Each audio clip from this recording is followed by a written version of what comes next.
Hi friends, ఎలా ఉన్నారు అందరూ? సో ఈరోజు నేను బఠానీతో కర్రీ చేయబోతున్నానండి. సో చాలా సింపుల్గా ఈ బఠానీ వచ్చేసి మనకు బయట దొరుకుతుంది అనమాట. సో మార్నింగ్ చేసుకోవాలనుకుంటే నైట్ మొత్తం కూడా నానబెట్టి పెట్టుకోవాలి. సో నైట్ వండుకోవాలనుకుంటే మాత్రం మార్నింగ్ నానబెట్టుకుంటే చక్కగా నానిపోతాయి అన్నమాట. నానబెట్టిన తర్వాత వీటిని కుక్కర్లో వేసుకోవాలండి. వీటిని నానబెట్టకుండా మనము విజిల్ పెడితే మాత్రం అస్సలు ఉడకవు అన్నమాట. తప్పకుండా నానబెట్టిన తర్వాతే వీటిని 4-5 విజిల్స్లో కుక్ చేసుకోవచ్చు అండి. నానబెట్టడం మాత్రం అస్సలు మర్చిపోద్దండి.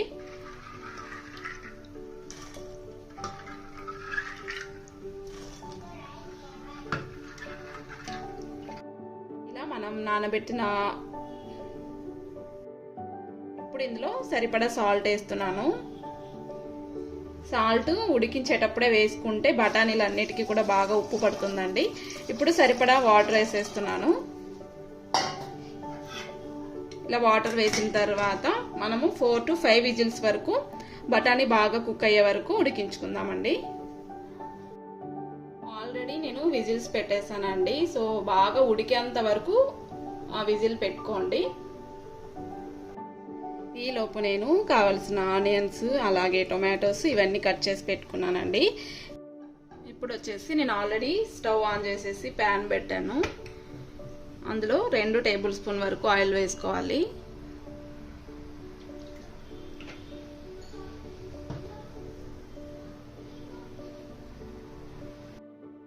ఆయిల్ వేడైన తర్వాత 2 లవంగాలు, 1/2 ఇంచ్ అంతా దాల్చిన చెక్క వేస్తున్నాను. లైట్గా ఫ్రై అయిన తర్వాత నేను సన్నగా కట్ చేసి పెట్టుకున్న ఆనియన్స్ కూడా వేసేస్తున్నాను.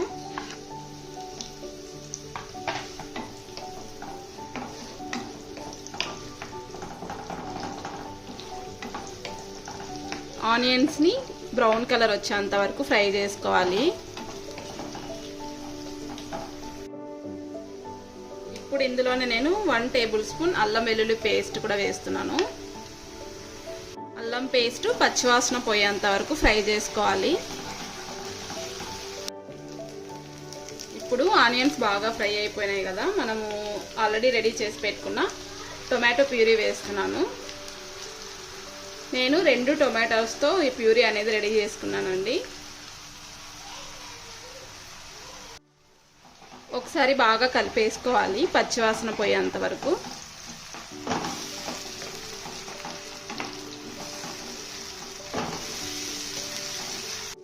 ఇప్పుడు ఇందులోనే నేను 1/2 టీ స్పూన్ అంత పసుపు, మన కారానికి తగ్గట్లుగా నేను కారం పొడి వేస్తున్నాను. 1 టేబుల్ స్పూన్ వేసానండి. 1 టేబుల్ స్పూన్ కారం పొడి వేసుకోవాలి.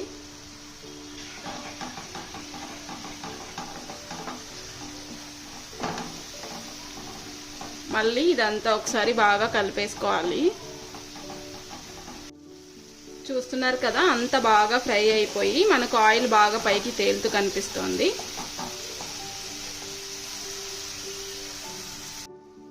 ఇప్పుడు మనం ఉడికించుకున్న బఠానీ వాటర్తో సహా వేసేసుకోవాలి.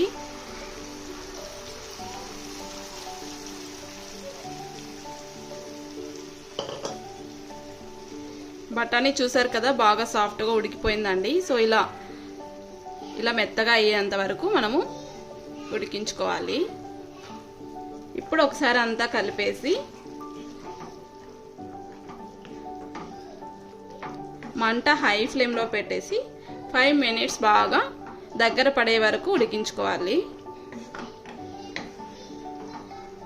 ఇందులో నేను ఇంకా సాల్ట్ వేయలేదండి. మనం బఠానీ ఉడికించేటప్పుడు సాల్ట్ వేసాం కదా, ఒకసారి చెక్ చేసుకొని మనం ఫైనల్గా సాల్ట్ వేసుకోవచ్చు అని చెప్పేసి నేను ఇంకా సాల్ట్ అనేది వేయలేదన్నమాట.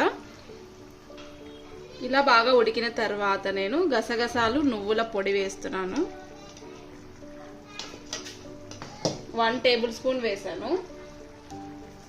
అలాగే ఎవరెస్ట్ వారి గరం మసాలా కూడా వేస్తున్నాను.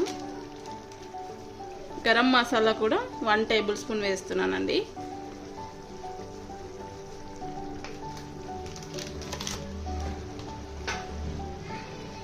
ఇప్పుడు ఒకసారి బాగా కలిపేసుకోవాలి.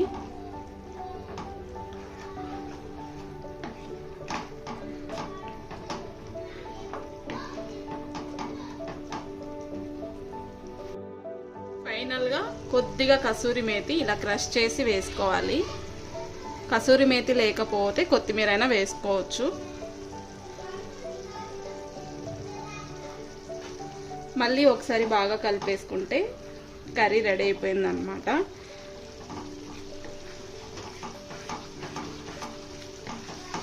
చూస్తున్నారు కదా, కర్రీ బాగా చిక్కగా వచ్చింది. మనకు రైస్లోకి కలుపుకోవడానికి అలాగే చపాతీలో తినడానికి కూడా ఇలా చేసుకుంటే చాలా బాగుంటుంది. సో మనకి ఎక్కువ మసాలాలు తింటున్నట్లు అనిపించదు అనమాట. తక్కువ మసాలాతోటే మంచి కర్రీ అనేది రెడీ అయిపోతుంది. సిమ్లో ఒక 2 మినిట్స్ పెట్టేసి తర్వాత స్టవ్ ఆఫ్ చేసేసుకుందాం. అంతేనండి, బఠానీ కర్రీ రెడీ. సో చాలా సింపుల్గా చేసుకుని ఎటువంటి స్పైసీగా మసాలాలు ఏవి లేకుండా సో చాలా సింపుల్గా చేసుకుని బఠానీ కర్రీ రెడీ. సో చాలా బాగుంటుందండి. సో ఈ కర్రీ చపాతీకి అలాగే రైస్లోకి దేనిలోకైనా చాలా బాగుంటుంది అనమాట. సో మనం తింటున్నంతసేపు మనకు హెవీ అనిపించదు. మనం మసాలా పౌడర్, మసాలా పేస్ట్ ఇవి ఏవి యాడ్ చేయలేదు కాబట్టి